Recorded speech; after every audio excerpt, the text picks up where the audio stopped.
I'll make a few brief opening remarks and then we'll turn it over to questions, because I think that it's very important that these kind of events really be your opportunity to ask me questions.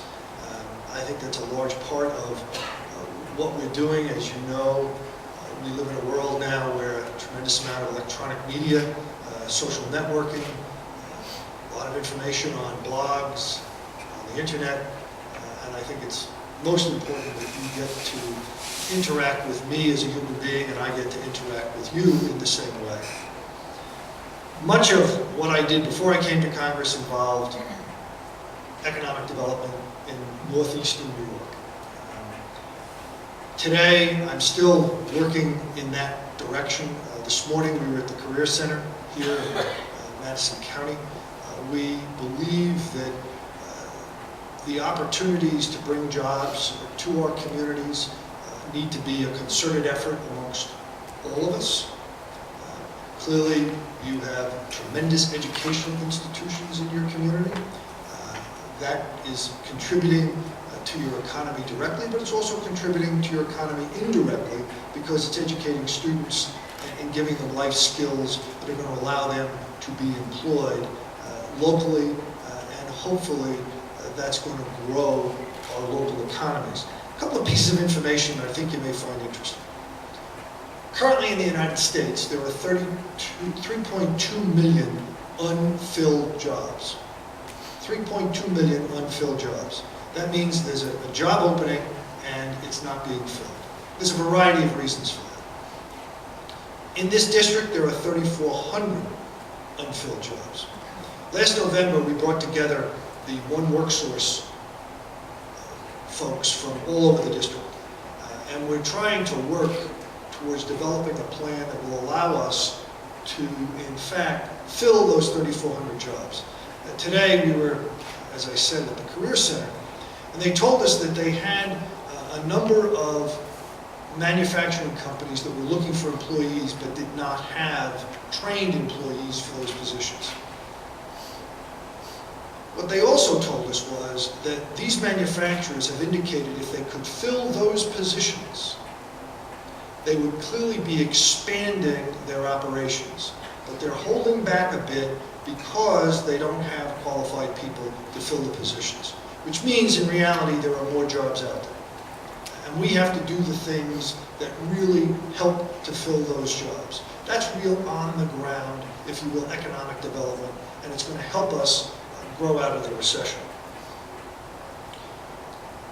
One of the things I hear in almost every conversation that I attend is the concern about the federal deficit and debt and about federal spending.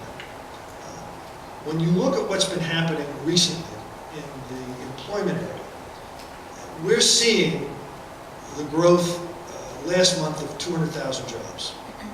A substantial amount of those, what we saw was a substantial growth in the private sector and a decline in the public sector. I think that that's important that people understand that these two things are happening. So we're seeing the growth that's happening really in the private sector. And that's something we clearly want to continue to push as we go forward. I'm sure you also were inundated prior to Christmas with the debate about the payroll tax and its continuing extension. As you know, we passed ultimately a 2-month extension that's going to bring us to sometime in mid-February. We're going to have, I suspect, another fight about that as we get closer to that extension. We're clearly struggling with really the how are we going to pay for it piece of the equation. We're not really there yet, and I'm not quite sure what we're going to see when we get back in the way of proposals. I'll also tell you that I think from a budget standpoint, you're going to see a relatively quiet year. As you may know, we passed an omnibus bill which brings us to September 30th, and I suspect we'll see a continuing resolution that brings us from September 30th through Election Day. So I think on balance it will be relatively quiet.